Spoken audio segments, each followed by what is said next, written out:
y que precisamente Simón Bolívar no fue tan amante, digamos, de una democracia, sino más bien un poquito algo diferente.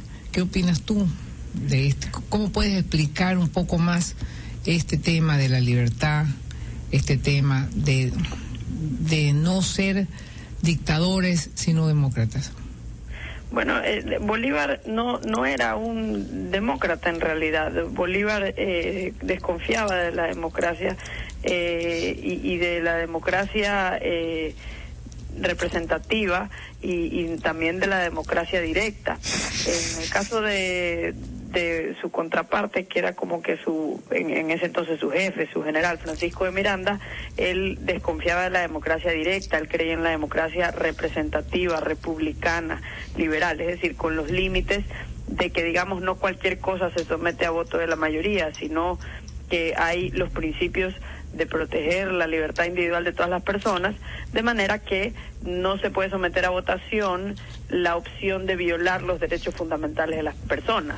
Uh-huh. Eso se protege y eso está fuera de cuestión y no se puede someter a votación. Digamos, esa era la idea de la democracia liberal, republicana y representativa que defendía Miranda. En cambio, Bolívar, él decía que los venezolanos, hablando de su gente, simplemente no tenían virtudes políticas para eso, y que él no veía ningún problema en sistemas como el romano o como el de Grecia Antigua, donde no había separación de poderes, e incluso él admiraba mucho a Roma, uh-huh, a Napoleón, que era el caudillo sin igual, ¿no? Y él los admiraba porque él decía, aquí tenemos, por ejemplo, en la antigua Roma, él decía, este fue un gobierno monstruoso, fue una tiranía, pero sin embargo llegó a ser el imperio más próspero de la humanidad en su momento. Entonces él abiertamente, en escritos suyos, él decía que él admiraba eso, tanto a una edad más joven, y luego fue evolucionando desde, digamos, desde cierta concepción liberal, fue evolucionando o involucionando, si se quiere, en mi opinión, hacia la convicción de que lo que se necesitaba en Latinoamérica era una especie de nueva monarquía, uh-huh, y el monarca o el emperador era él, y él llega a declararse emperador en la Constitución de Bolivia de 1826. O sea, Bolivia nace con esta Constitución prácticamente redactada por Simón Bolívar, donde él pone la figura de presidente, que por supuesto era él, como una figura vitalicia, uh-huh, de reelección, de una posición permanente, y donde se especifica que el presidente es inimputable, es decir, es libre de cualquier responsabilidad penal. Uh-huh. Y digamos, parece mentira, pero a veces las lecturas quedan impregnadas de recuerdos y por lo tanto de tratar de copiarlos, porque si tú ves el caso de Venezuela, el señor Maduro, él quiere continuar y no ve más allá de sus narices, y por eso estamos viendo un pueblo hambreado y un pueblo en una tiranía terrible. ¿Tú qué piensas de la inflación que existe en Venezuela y de la falta de libertad que hay ahí? Bueno, la historia se repite y por eso es importante conocerla, ¿no? En el caso de lo que está viviendo Venezuela con estos nuevos bolivarianos, es algo en principio similar a los bolivarianos de hace 200 años, y es muy triste ver que sigamos en lo mismo 200 años después, y es similar en este principio de que ellos son demócratas siempre y cuando la mayoría les favorezca su deseo o su proyecto. ¿Cuál es su deseo? Concentrar poder en el caudillo, en un gobierno fuerte que centralice todas las decisiones. ¿Qué tipo de decisiones? Bueno, pues todo, desde el precio del pan hasta el precio, o sea, estoy hablando de controles de precios.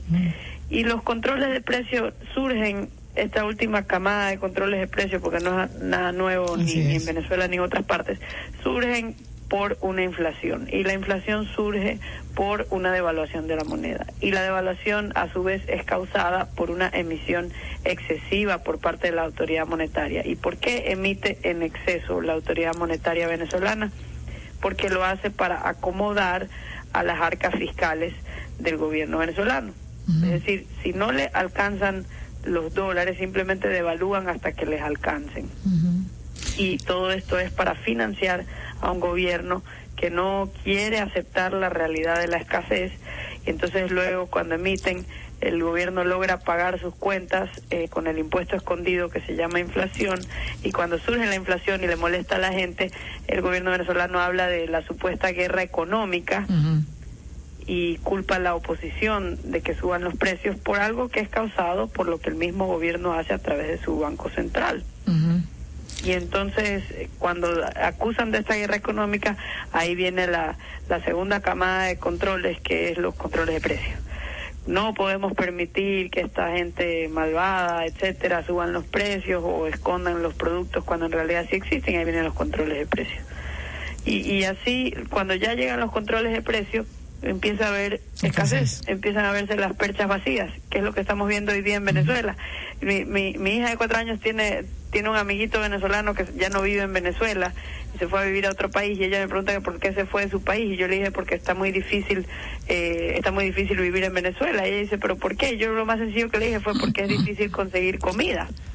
Y ella no podía entender cómo es que no puede haber comida en algún lugar. Es que la verdad es algo que en tiempos modernos es muy extraño, muy raro, peor aún en un país que acaba de atravesar una década de una extraordinaria bonanza petrolera. Así es.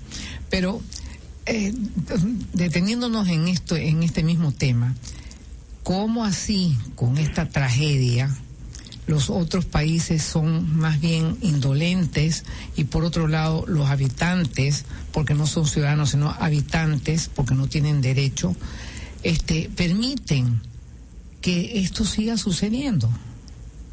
¿Por qué? ¿Cómo así, Gabriela? En realidad es difícil de entender. Yo creo que también tiene que ver con un reflejo de digamos, el escaso respaldo quizás que tiene, digamos, los principios democráticos y liberales en la región. Es decir, si no estamos dispuestos a hablar en público, o nuestros representantes no sienten que tienen la presión a través de nosotros de manifestarse en contra del atropello flagrante que hay contra libertades individuales básicas en Venezuela, pues algo está, digamos, éticamente, moralmente muy mal en toda la región. Es como políticamente correcto, digamos, ha sido políticamente correcto cada vez menos callar frente a este tipo de abusos. Y la verdad es que sí, es muy llamativo. Ahora, yo creo que también viene de un pesado legado histórico, de que luego de 300 años de ser, digamos, súbditos de la corona española, que era un imperio que no era liberal, era un imperio que era centralista, proteccionista, lleno de alcabalas, de todo tipo de limitaciones al comercio, y donde el poder político era muy concentrado en la corona. Luego vinieron 200 años, luego de la independencia, donde simplemente hicimos como que ya no teníamos rey, pero a nuestros gobiernos le dimos casi mucho poder, muy similar al que tenían las monarquías. De manera que no es que floreció la libertad individual de las personas, no hubo nunca realmente en muchos países de América Latina un gran impulso o ímpetu por promover las libertades económicas de los ciudadanos.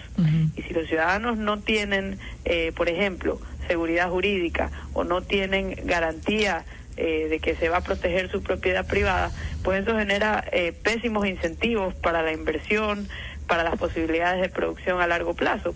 Y 200 años después vemos el resultado de que ese estancamiento económico lo que hace es que nos lleva a repetir la misma historia. Como la gente no tiene mucha esperanza de que la situación va a mejorar, no le gusta, digamos, el gobierno actual, culpan al gobierno de turno porque no le gusta su situación, entonces se encantan del sistema de partidos políticos y se vuelcan a opciones radicales, que en la práctica no son tan radicales porque son más de lo mismo, simplemente cambian de nombre.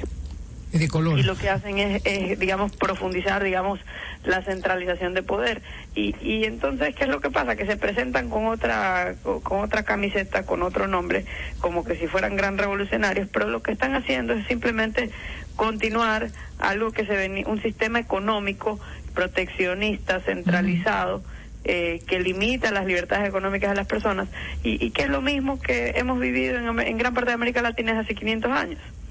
Entonces, que antes mandaba Fernando VII y después pasaron a mandar, digamos, los locales, digamos, no cambia mucho la cosa para los ciudadanos de a pie en el día a día, que digamos, hoy tienen muchas más libertades que hace 200 años, porque sí se han liberalizado en distintas épocas las economías latinoamericanas, pero todo es relativo, porque sucede que, por ejemplo, los tigres asiáticos o economías como Perú o Chile se han liberalizado mucho más rápido que nosotros. Entonces nos estamos quedando del tren, porque simplemente todos los capitales que buscan dónde invertir, que persiguen mayores retornos, nos pasan por alto, y es comprensible. Pero, ¿sabes qué? Pero en el fondo de los fondos, el tema es que Perú no tiene una sociedad pasiva, cosa que sí la tiene, digamos, en este caso Ecuador. Ecuador no se ha puesto la camiseta de exigir sus derechos, por eso que no somos ciudadanos, sino solamente habitantes, y dejamos que venga cualquier persona y borre todo lo bueno que se tiene para comenzar de nuevo. Y por eso que nos estamos aislando, porque si tú no te mueves, los demás avanzan. Entonces, quisiera, al lado, digamos, de Venezuela, tenemos también otro ejemplo diferente, que es Panamá. Panamá, desde 1903, decidió abolir una moneda, digamos, nacional y poner el dólar. Son más de 100 años que funciona el dólar allá, pero que también funciona es el tema de que los panameños, en primer lugar, no permite que toquen el dólar, y segundo, que hay un país con mercado abierto, porque entendieron que Panamá era un país muy chico, con muy pocos habitantes, como lo es el Ecuador, y que tenía que abrirse al mundo.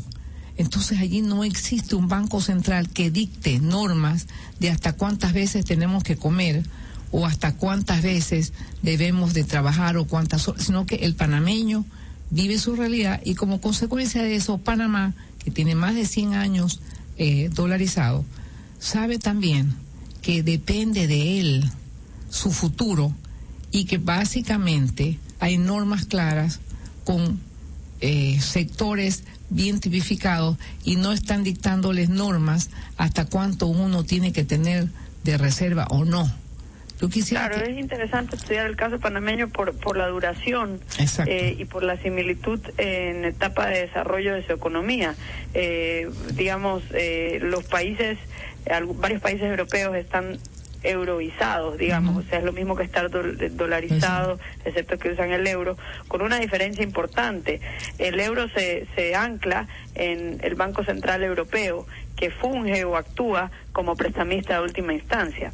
Eso es una diferencia importante, porque eso inserta un riesgo moral sobre los actores del sistema financiero europeo. Entonces es superior lo que nosotros tenemos. Es muy similar, pero es superior. ¿Por qué es superior? Porque no existe prestamista de última instancia de ningún criterio político. Lo que sí existe es la posibilidad de que copiemos lo bueno del sistema panameño, en el sentido de que al integrarse con el sistema financiero mundial, que significa que se tengan el mismo trato en la legislación nacional los bancos internacionales que los bancos nacionales, al integrarse financieramente, esos grandes bancos internacionales que son atraídos al sistema financiero panameño, luego terminan actuando como prestamistas de última instancia, sin generar riesgo moral. ¿Por qué? Porque ellos simplemente proveen liquidez a la economía panameña por interés propio. ¿Y por qué por interés propio? Porque básicamente estos bancos internacionales colocan su liquidez donde les provee una mezcla óptima de seguridad y retornos.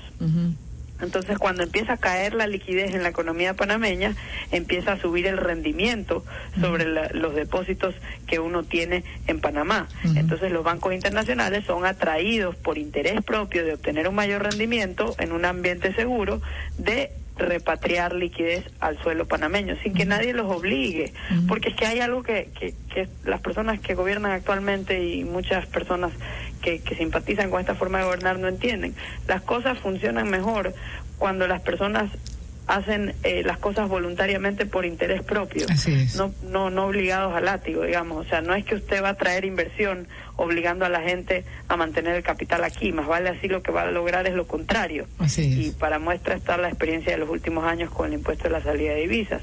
Pero lo que hacen en Panamá es que simplemente hay total libre flujo de capitales, de tal manera que no hay fricción. El momento que cae la liquidez, con el clic de un mouse se repatria la liquidez necesaria, porque tienen algo así como 80 bancos en el sistema financiero que tienen matrices en todas partes del mundo. Entonces nunca les va a faltar ese prestamista de última instancia, porque está diversificado en distintos lugares la liquidez de ese sistema financiero, no tiene que estar dentro de la economía, que eso es algo que llama la atención, que el gobierno se llena la boca hablando de innovación con lo del dinero electrónico, pero parece que no se han enterado de los últimos al menos 20 años de innovaciones tecnológicas en el sistema financiero. Entonces, por ejemplo, ¿por qué tienen que estar las reservas aquí si con el clic de un mouse uno las puede poner aquí y que satisfagan la liquidez demandada en determinado momento? ¿Y por qué tienen que estar en el Banco Central? Pues oye, si el Banco Central precisamente fue uno de los causantes de la crisis de 1999, entonces, ¿qué entra el Banco Central de querer meterse a tratar inclusive de neutralizar los efectos positivos de la dolarización, como por ejemplo haber alcahueteado el tema de las benditas compras, que resulta que le sacan la plata al IES y luego compran bonos del gobierno del Estado como que si los bonos fueran líquidos, y han tenido la osadez de decir que los bonos ecuatorianos eran iguales a los bonos del Tesoro americano. Yo quisiera que tú explicaras un poquito eso, porque es algo increíble.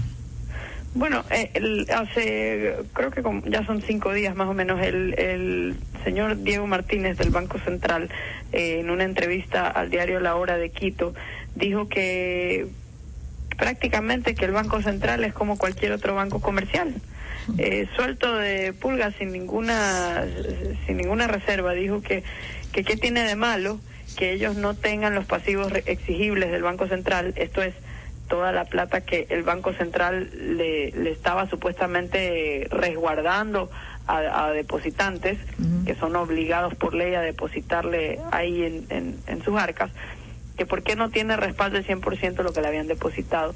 Y él dijo que lógico, pues si ningún banco tiene respaldo del 100%. Lo que el señor Martínez no entiende es que el Banco Central no es, ni debe ser, ni nunca se ha pretendido que sea un banco comercial, al menos de que estamos dolarizados. Lo que se ha pretendido es que se quede, digamos, como un cascarón vacío, que incluso era más conocido por administrar bien museos y el parque histórico que por otra cosa. Luego ellos fueron cambiando el rol del Banco Central y por ejemplo le dijeron que tenía que ser guardián de la liquidez del sistema, manejando fondo de liquidez y que tenían que la gente depositar, incrementando el coeficiente de liquidez que había que tener el sistema financiero nacional. Primero con 45%, luego lo elevaron como a 60%. Entonces, cuando ya el Banco Central llega a constituirse como guardián de las reservas del sistema, de parte de las reservas financieras del sistema, cuando se ejecuta ese cambio en la ley, yo recuerdo haber escuchado a distintas autoridades del gobierno decir que ese dinero no se iba a tocar, que por qué se preocupan si eso solo lo iban a tener ahí ellos a buen resguardo. Eso significa que ellos estaban proponiendo ser un banco de reserva, no un banco comercial, en el que yo sé que cuando deposito la plata no se queda ahí, sino que la vuelven a prestar. Entonces, aquí hay una especie de digamos, de zapada, porque te dicen, deposítala aquí y no la vamos a tocar. Pasa el tiempo y te dicen suelto de pulgas pero lógico que no está todo ahí. Si todos los bancos no tienen 100% de respaldo. Claro, todos los bancos comerciales en todo el mundo no tienen respaldo, pero los bancos de reserva, que se supone que el Banco Central iba a hacer eso, un banco que solo administraba reservas, no puede prestar plata que le pertenece a otros. Así es. O al menos no lo puede hacer sin su autorización. Y yo estoy segura que si los dueños de esos depósitos hubieran sabido que se iba a utilizar ese dinero para financiar al gobierno, muy seguramente no lo hubieran depositado ahí ese dinero. Así es. Pero, digamos, inclusive hay una serie de tópicos enredados en función de alrededor del Banco Central, porque al Banco Central lo están usando como una especie de puente para hacer lo que les da la gana. Digamos, han tratado de neutralizar una de las virtudes de la dolarización, es que no te meten la mano al bolsillo. Y en este caso, ¿qué resulta? Que todos los dineros que por obligación se tenían que poner en el Banco Central, como son los dineros de las reservas, digamos, de los bancos, como son los dineros de las benditas facturas, o como tú quieras llamarlo, digamos, de los cantones, etcétera, etcétera. Digamos, le han echado mano a eso y nadie dice nada. ¿Eso no sería, en cierta forma, un poco de peculado, Gabriela? Bueno, no quisiera hablar de figuras legales, pero lo que sí queda claro es que no se está honrando lo que se dijo que se iba a hacer, que simplemente se iba a administrar, a velar por la liquidez del sistema financiero, cuando en realidad lo que el Banco Central parece estar interesado en hacer es velar por la liquidez del gobierno, incluso arriesgando la estabilidad del sistema financiero. Y todo eso genera unos costos que la gente quizás no los percibe directamente, pero que son altísimos. Porque ¿qué es lo que pasa? Cuando los banqueros privados se percatan de que parte de la liquidez, que viene a ser alrededor como digamos más de un 20% de la liquidez total del sistema financiero, está depositada en el central, y que el central no está respaldando digamos en el 100% esa liquidez, lo que ellos hacen es simplemente dar por evaporada esa liquidez, como que simplemente no cuentan con esa liquidez para realizar sus operaciones de crédito, y lo que hacen es autoimponerse un encaje más alto. ¿Qué significa eso? Que reducen y encarecen el crédito que están concediendo. ¿Y en qué momento vienen a hacer eso por causa de las operaciones del Banco Central? Lo vienen a hacer justo cuando la economía está en recesión, justo cuando necesitaríamos lo contrario, que caigan las tasas de interés, que se preste más. Pero lo que hace el Banco Central causa todo lo contrario, porque los banqueros se autoimponen, digamos, un nivel de liquidez más alto, que si lo podemos ver en las estadísticas ha estado subiendo ese nivel de liquidez autoimpuesto. ¿Por qué? Porque temen que no está ahí la liquidez con la que contaban. Eso hace que ejerce presión al alza sobre las tasas de interés, y eso termina por afectar más todavía la recesión económica. Y todo esto es gratuitamente, porque aquí estuvimos dolarizados 15 años sin que el Banco Central haga nada de eso, y ni tenga en sus manos las reservas del sistema financiero.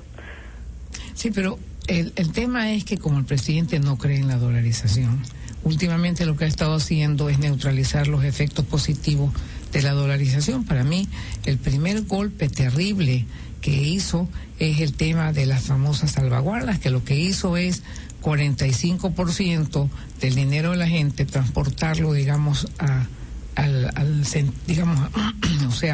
al gobierno central para gastar, cuando los señores o los habitantes de este país lo que necesitaban es que su plata, tenerla para poder gastar, y con eso, digamos, aumentar la cantidad de empleos que hoy día se han eliminado, y sobre todo que han atacado en una forma perversa a la pequeña y mediana empresa, que es la que sufre en condiciones como estas. Ahora, lo que no entiendo, Gabriela, ¿por qué hay colegas economistas que dicen cosas que yo no estoy de acuerdo? Por ejemplo, que las devaluaciones, que uno no tiene competitividad porque no puede evaluar.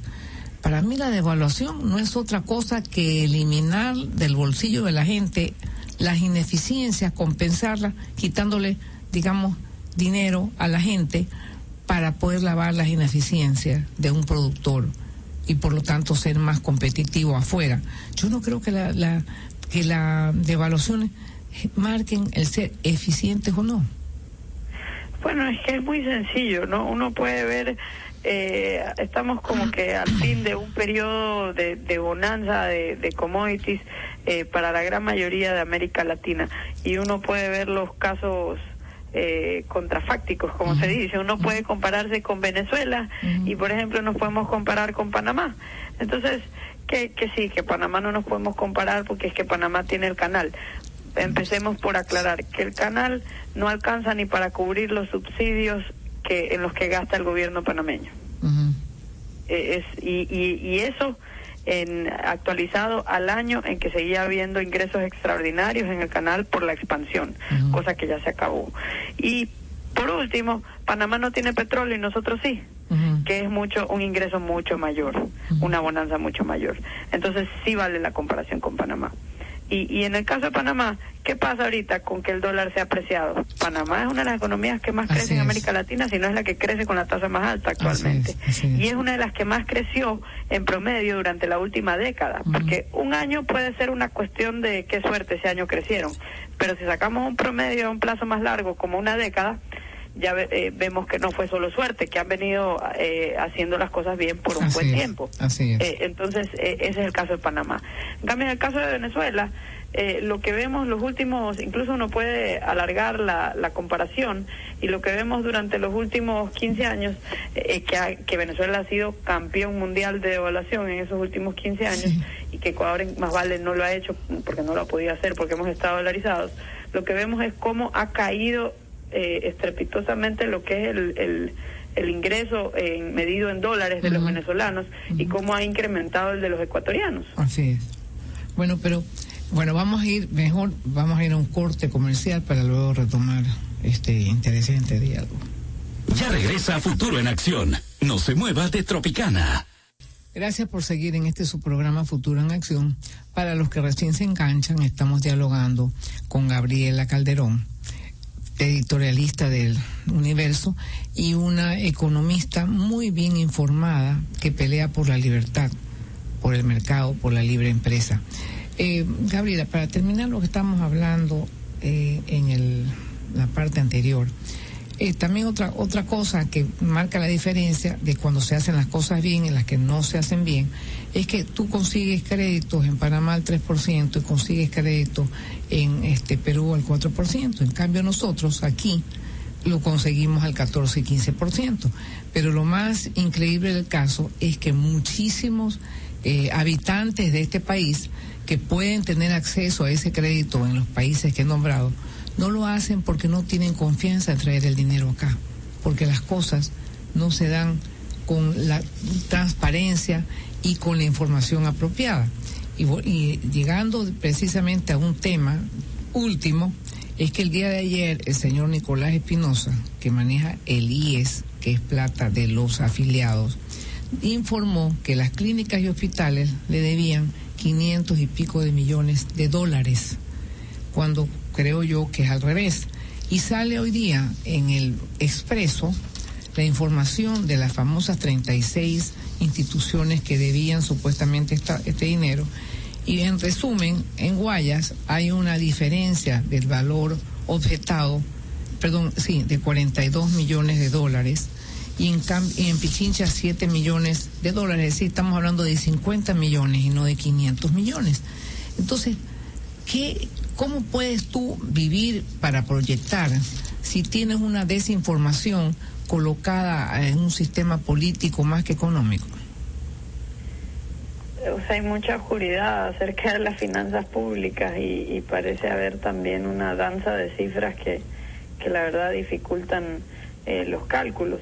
Todo eso genera incertidumbre para los actores económicos. También, si alrededor de la mitad de la economía llega a depender de una u otra forma del ingreso del Estado, entonces eso hace que tengamos muchos huevos en la misma canasta, y hace que digamos que el crecimiento se vuelva muy dependiente del Estado, que a su vez es muy dependiente para sus ingresos de una sola variable, que es el precio del petróleo.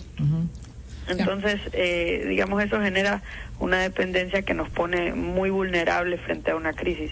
No es el dólar, no es la dolarización lo que nos hace vulnerables frente a la crisis, es el modelo económico preferido por el gobierno, que no es muy distinto bueno, sí ha sido profundizado, pero no es muy distinto de lo que se venía practicando incluso desde el retorno a la democracia.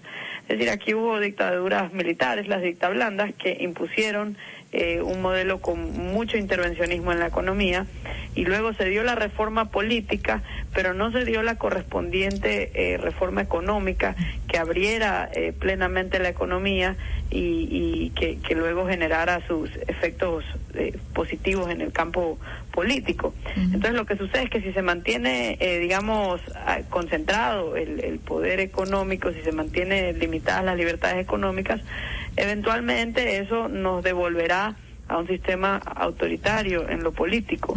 Y es lo que ha pasado, es la historia del Ecuador de los últimos 40 años. Entonces es lamentable que no veamos esa conexión, incluso después de esta última década, esa conexión entre el control económico y el control político. O sea, hay esta idea muy ingenua, que a mí me parece impresionante, pero la siguen sosteniendo muchas personas, de que puede haber libertades políticas renunciando a las libertades económicas. Y eso es lo que hemos visto que no pasa. O sea, lo que sí puede haber es libertades económicas que tarden en derivar en libertades políticas, pero si uno le da libertad económica a la gente, eso termina por carcomerse todo el poder político y destruir los sistemas clientelares y autoritarios. Lo hemos visto en muchas partes alrededor del mundo. Es lo que ha estado pasando en China a velocidad de tortuga, pero digamos los chinos de hoy son mucho más libres que los chinos de hace 30 años. Así es. Y además, en el caso, por ejemplo, de Perú, una de las fortalezas que ha hecho que Perú salga adelante con una velocidad bastante importante es que lo que ha hecho el gobierno es no meterse en lo que no le debe de importar, sino dar libertad para que el sector privado haga lo que le corresponde, dar infraestructura en este sentido de decir buena comunicación, buenas carreteras y agua donde habían desiertos. Y eso demuestra que en los últimos 10 años el Perú ha convertido toda el área del norte de Perú, sur nuestro, que era un desierto, en un valle. Y la gente está exportando lo que ese ejecutivo sabe que puede abrir un mercado donde se le ha abierto los mercados porque ellos tienen libre comercio con Europa y con los Estados Unidos. Y hoy también tiene que ver con la concepción de que el comercio no genera riqueza, que genera dependencia. Es una mentalidad muy antigua, esto de que uno se enriquece solo sentado encima de la acumulación de divisas. Antes era metal. Esto es el mercantilismo traído a la era moderna. Por eso tienen la obsesión de mirar a la balanza comercial y piensan que si es favorable uno va ganando, como que si fuese un partido de fútbol. Y no tiene nada que ver. En realidad el comercio genera riqueza y es mucho más fluido si utilizamos la moneda que es de aceptación a nivel universal. Así es. Y digamos, no estamos aprovechando eso, porque ¿qué significa cuando se aprecia el dólar? Significa que automáticamente la moneda en la que nosotros ganamos nuestros sueldos rinde más a nivel mundial. Es decir, cada dólar que nosotros ganamos compra más a nivel mundial.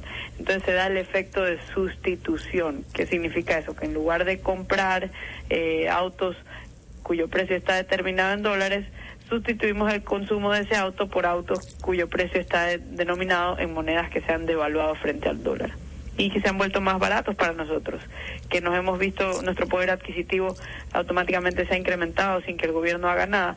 ¿Por qué? Porque usamos una moneda que se está apreciando. Ese beneficio de sustituir el consumo por productos que se han vuelto más baratos para nosotros porque usamos el dólar, no lo han permitido con estas salvaguardias y demás restricciones comerciales. ¿Qué pasa en países que devalúan su moneda? No predomina el efecto de sustitución, sino que predomina el efecto de ingreso. Tu ingreso cae. Es todo lo contrario, es decir, la moneda en la que tú cobras, o sea, cada bolívar fuerte, cada peso colombiano, cada peso mexicano, cada nuevo sol, ahora compra menos. Así es. Que antes. Y eso es lo que quieren para nosotros, de eso es lo que hablan como que si fuera la gran maravilla. Entonces es realmente, o sea, es difícil para mí es difícil de comprender por qué nosotros quisiéramos algo así. Porque definitivamente parte de este neopopulismo, ¿verdad?, es tenernos a nosotros penetrando las manos de ellos, las garras, como digo yo, en nuestro bolsillo. Entonces cada vez las familias comienzan a ver que ya se están ahogando porque no pueden adquirir todo lo que quieren y sin embargo gastan en el gobierno dinero nuestro en cosas absurdas como pagar $12,000 mensuales al ex vicepresidente de la República, señor Moreno, para que viva, digamos, en Ginebra, o tener a un Assange en la embajada, digamos, del Ecuador en Londres por más de 3 años, que no sé cuánto le cuesta, digamos, ese chiste. Entonces, en realidad, o en su defecto, hacer un edificio para UNASUR, que nos costó $43 millones, y tantas otras cosas que en este momento no quisiera, digamos, nombrar por falta de tiempo.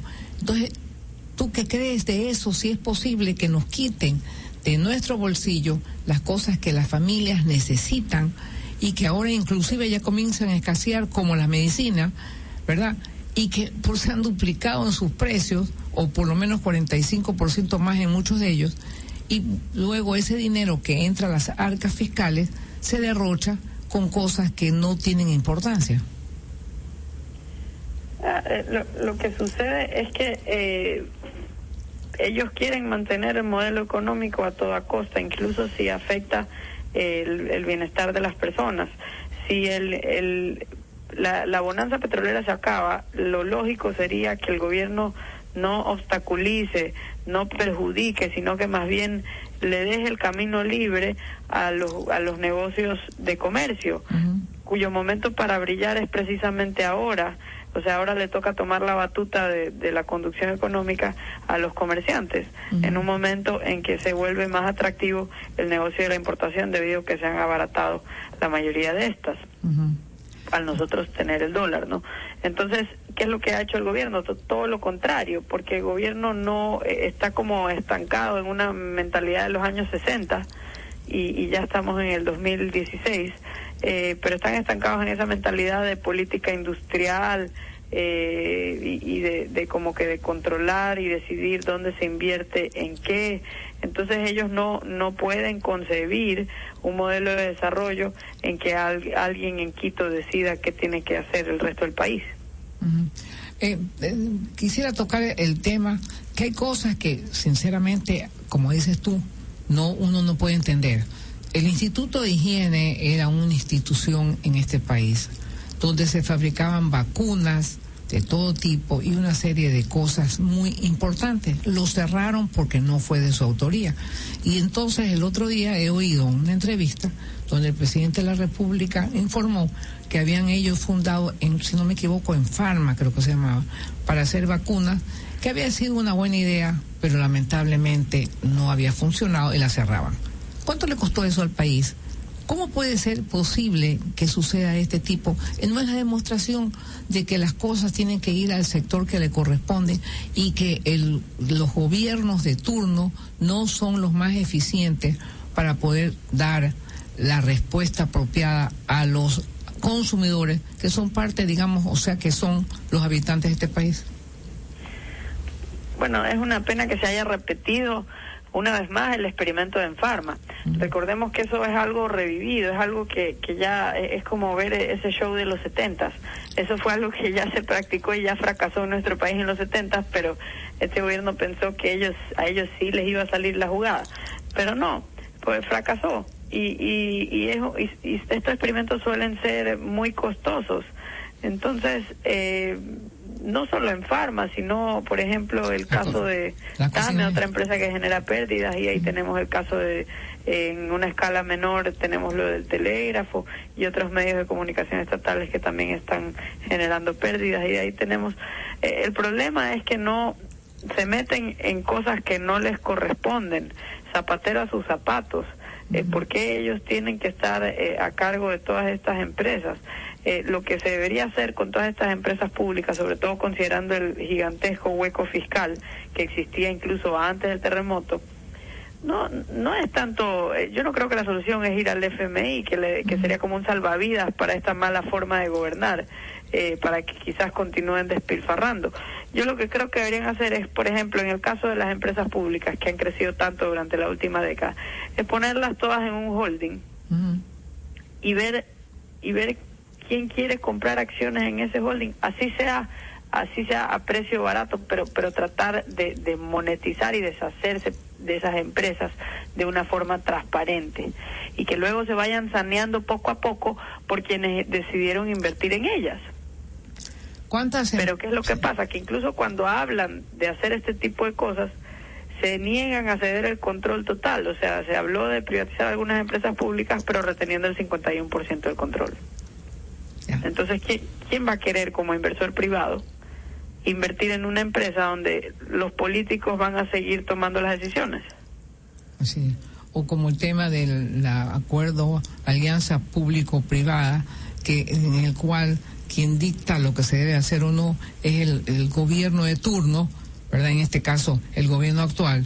¿Quién va a invertir a grandes cantidades de cosas cuando tú no manejas precisamente es decir, el sartén no lo tienes en tus manos, sino en manos ajenas?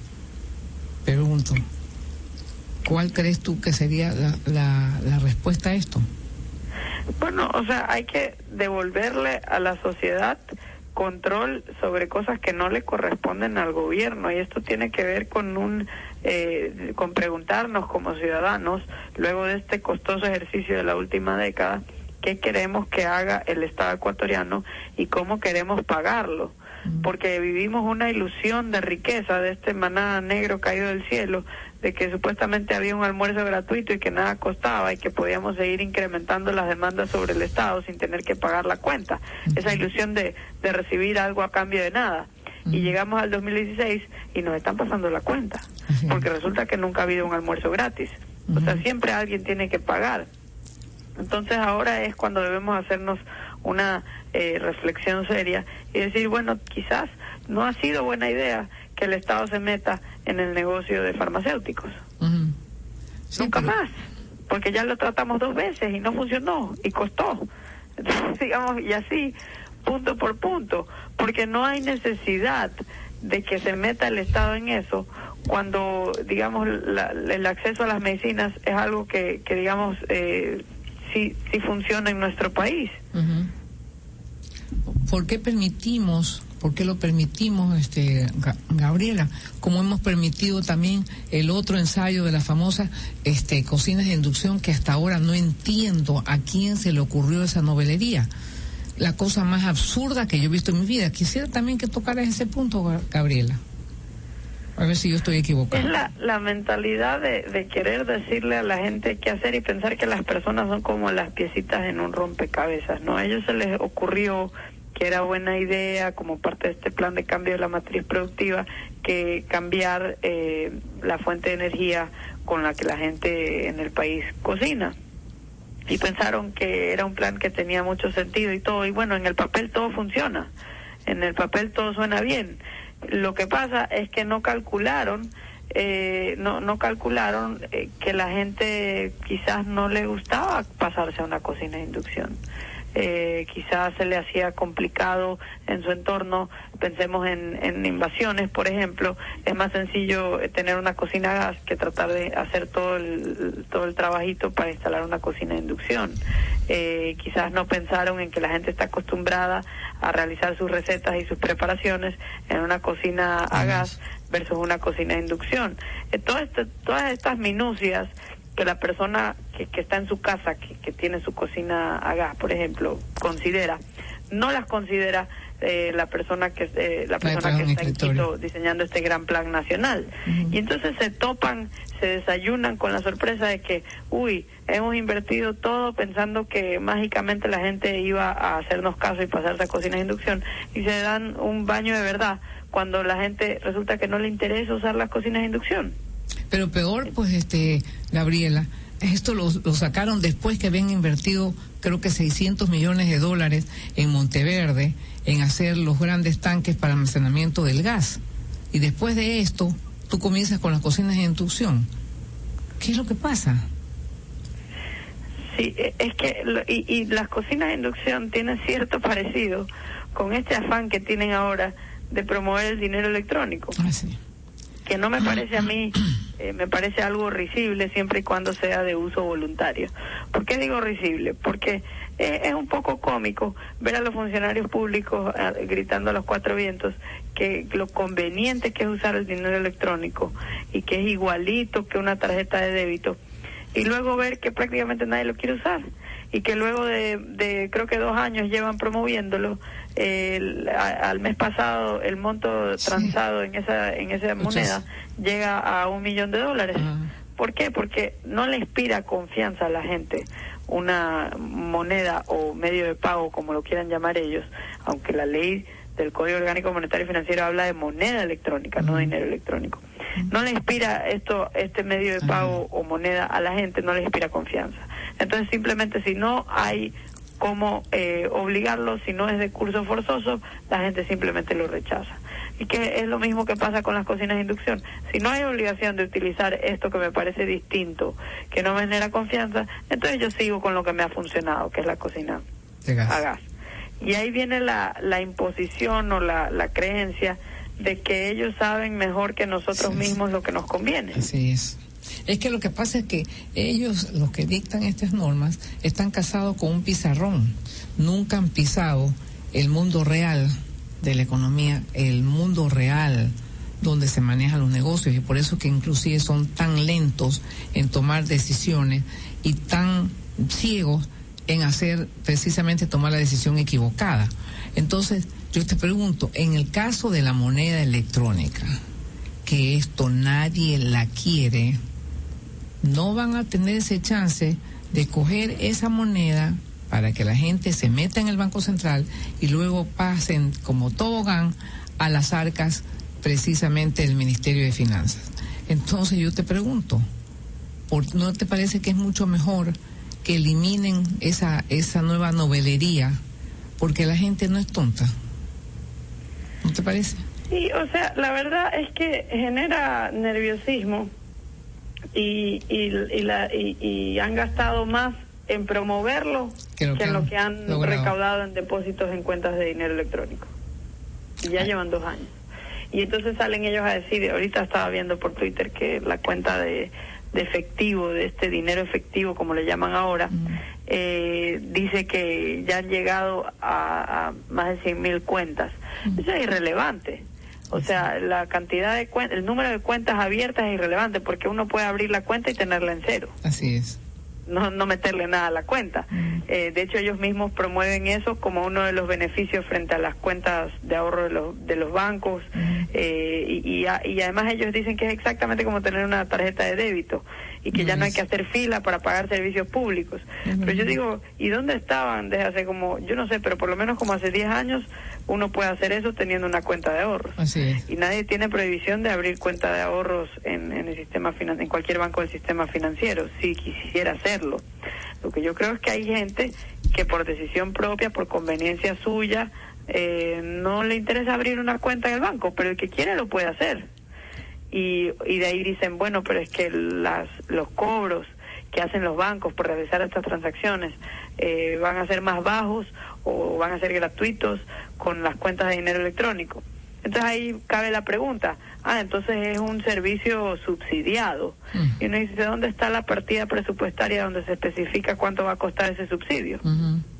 ¿De dónde van a sacar plata para ese subsidio nuevo que supuestamente están creando? Entonces todo queda un poco como que ellos mismos se contradicen o no entienden bien qué hacer con esto. Pero a mí realmente me tienen sin cuidado, me parece que es una distracción del gran problema, que es que tienen un problema fiscal, y ese problema fiscal se traduce en incertidumbre para toda la economía, y el problema de liquidez que tiene el gobierno por el gigantesco hueco en el tren de gastos que van y que siguen, quieren pasar a nosotros. Se lo quieren pasar al sistema financiero, disponiendo de la liquidez del sistema bancario. Y por último, que ya se nos terminó el tiempo, cuando los habitantes de este país no hablamos más claro para evitar continuar hasta el mes de mayo del próximo año, seguir con las novelerías? Porque por otra parte, como se le he puesto yo en la revista, en la carátula, buscamos a un mago, o necesitamos un mago para el año 17, porque definitivamente cada día hay menos trabajo, cada día hay más incertidumbre, y tú sabes perfectamente bien que para atraer inversiones y unas tantas cosas que generan empleo, se necesita tener credibilidad y se necesita tener certidumbre. Las últimas palabras, Gabriela, ¿qué quisieras decir? Bueno, muchas gracias por la invitación. Esperemos que este año se recapacite un poco en el ámbito de la política económica y quizás, digamos, el Banco Central deje de hacer todo lo que cree que puede hacer mejor, porque en realidad mejor administrar museos que todo lo que ha venido haciendo. Esperemos que así, digamos, se calmen un poco las cosas. Bueno, gracias. Yo, digamos, como último mensaje de este viernes, que ya se nos terminó nuevamente una semana, es que mandemos de vacaciones a todos los desempleados y a todas aquellas personas que tienen estas novelerías, porque nos va a salir mucho más barato mantenerlos afuera que seguir con esta misma rutina, que lo que hace cada novelería nos cuesta el bolsillo de los habitantes de este país y precisamente nos atrancan un futuro en acción. Muchísimas gracias a ustedes, Radio Escucha, y nos veremos el día lunes.